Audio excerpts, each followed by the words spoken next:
Y'all, man, I apologize. I apologize.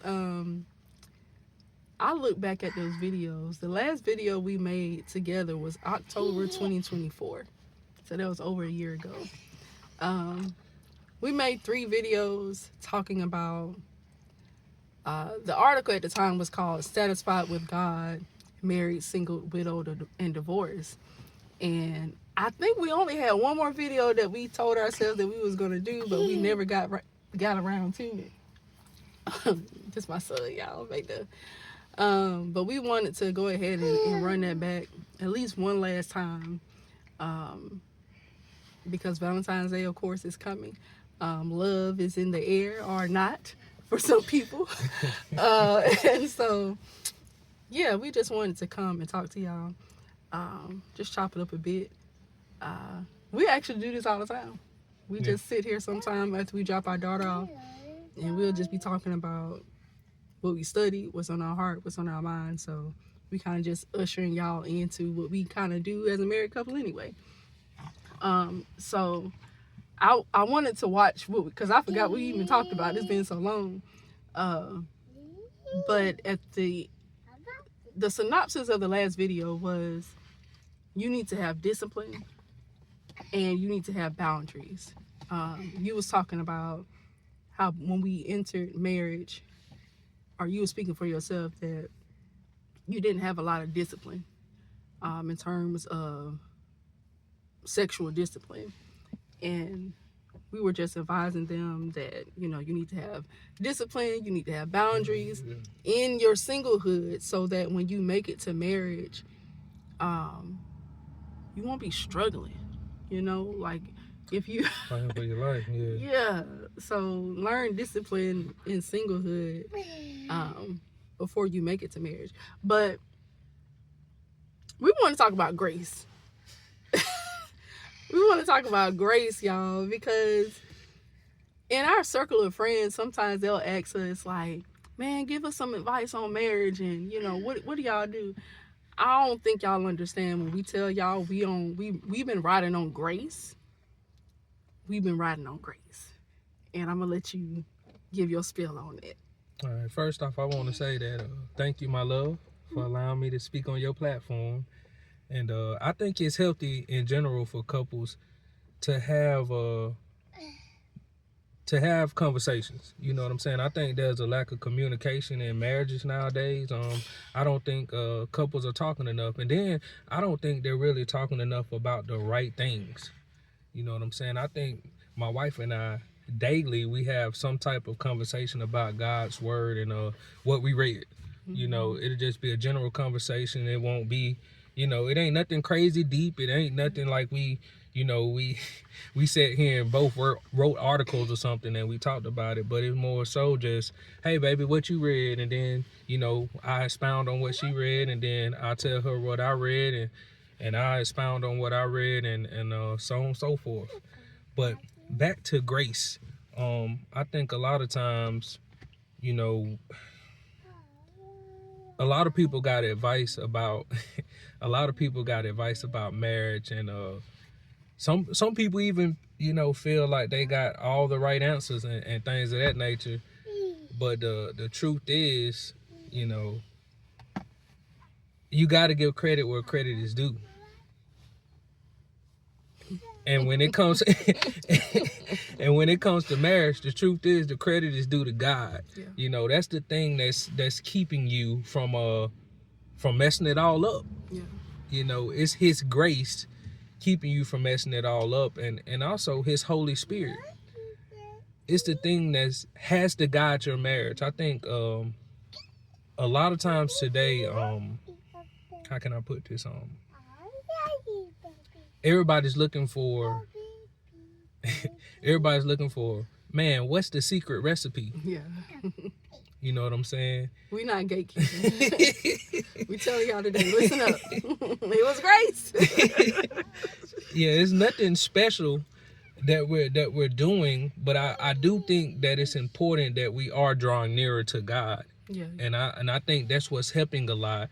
But it's really His grace keeping us together and us sitting at His feet You know, regularly and constantly sitting at his feet, asking for guidance, asking that we don't mess this up, asking that we be the best parents we can be for our kids, asking God to strengthen our marriage.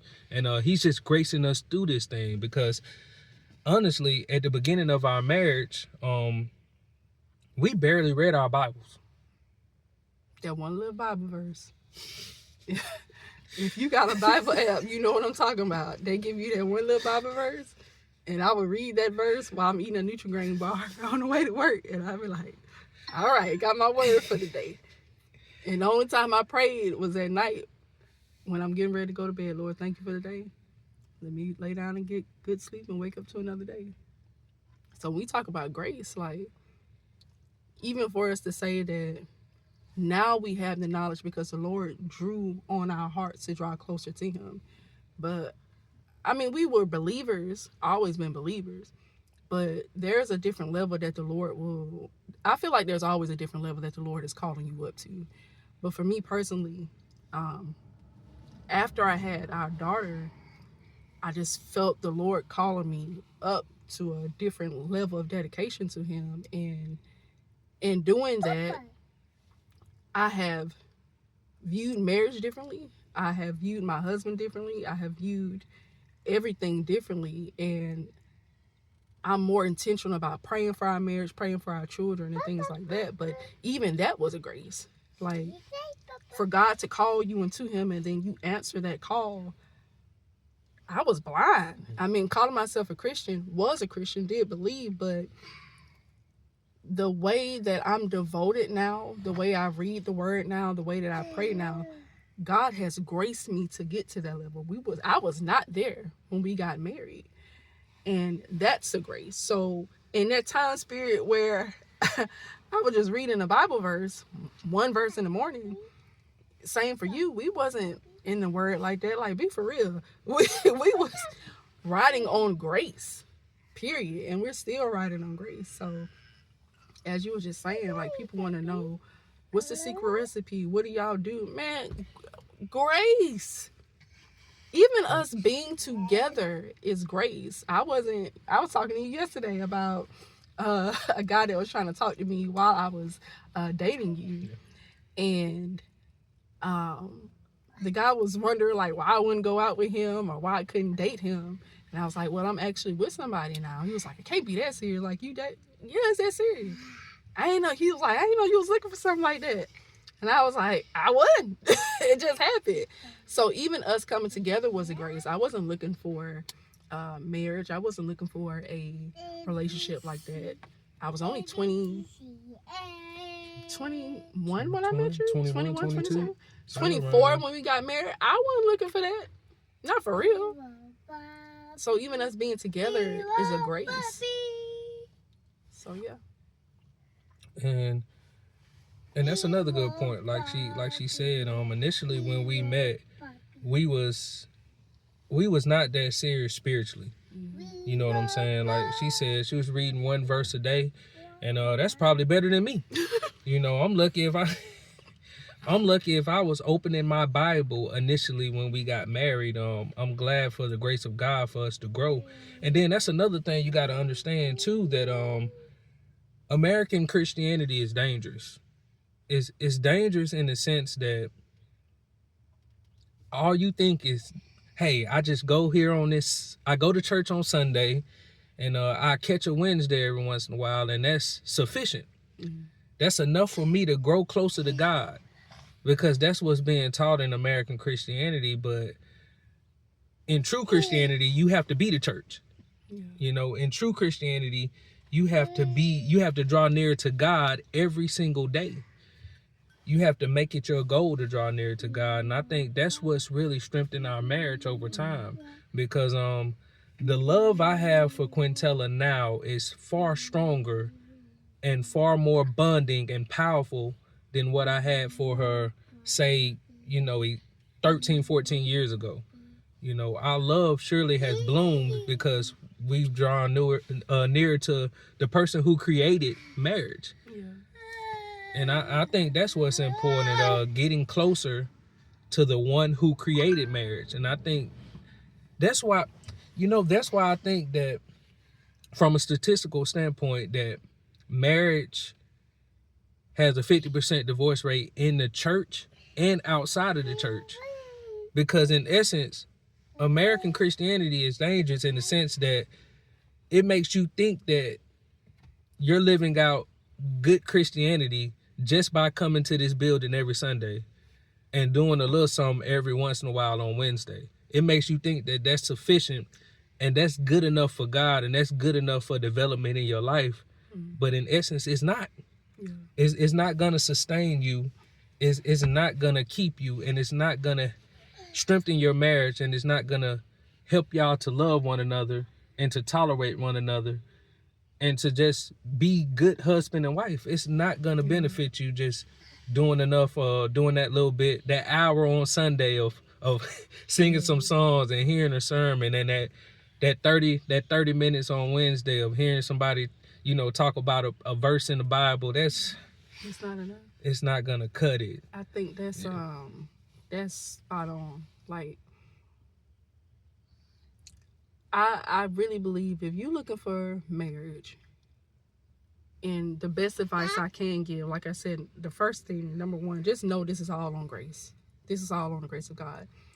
But if there's something that you can do to put forth effort, be a good Christian first. Commit yourself to God first. Because every principle that God is trying to teach you as a Christian is going to apply in marriage. Dying to yourself, you have to do that whether you're single, whether you're married, whether you're divorced, whether you're widowed. You have to die to yourself.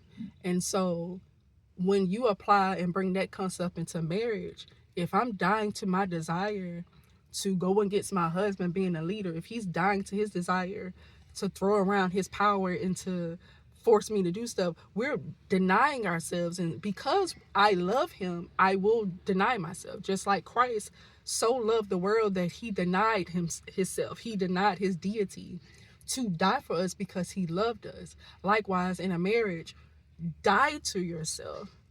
The love that you have for your spouse should cause you to die to yourself. This is not my will versus his will. This is God's will. This is, it ain't, you got to take yourself out of it. So in singlehood, you have to learn how to die to yourself. This is not just about sexual immorality. This is about your will versus God's will. And I think in American Christianity, people don't die to themselves. Too often, we don't want to know what God's will is. We want God to join us on our will. We'll come up with an idea and then, oh Lord, can you help me with this idea? Can you help me with this grand, good idea? But I heard somebody say one time that a good idea is not necessarily a God idea. And so we got to learn how to, what's the vision that God got? And then go by what he's wanting to do. Basically what I'm saying is, it's not your will, it's his will. Die to yourself. And in a marriage, it's not all about you. Die to yourself. If you learn how to die well, you'll do well in a marriage. So die to yourself. If I had to give any type of marriage advice, die to yourself. Learn how to do that. Because if you don't know how to do that, I don't see how a marriage could work for you unless the Lord gonna grace you on grace like he did us for all of these years. But yeah, you gotta learn how to die to yourself. Yeah, Wrap it up, buddy. Well, all right, we done talked our ears off enough. We almost 15 minutes in, so we probably need to go ahead and hang it up. And we just pray that God be with y'all and that God keep y'all. And that's it, y'all. That's about it. Let us know if y'all want us to do these a little bit more often. It don't have to be on the subject of love and marriage. It can be anything. Because like I said, we do sit up here and talk about the Lord often until Caleb, until he let us know, hey, I'm done. Wrap it up. But I pray this has blessed someone. Be encouraged. Know that we're all riding on the grace of the Lord. Nobody is in a beautiful marriage blessed by the Lord because they have done something so great. They're riding on grace. Whether they admit it to you or not, they're riding on grace. I'm not saying they're not doing things to keep it tight. There are practical things that you can do, but we're all riding on the grace of the Lord. And so, yeah, that's it, y'all. I pray this has blessed you. Y'all be blessed and know that the Lord is with you always and forever. All right.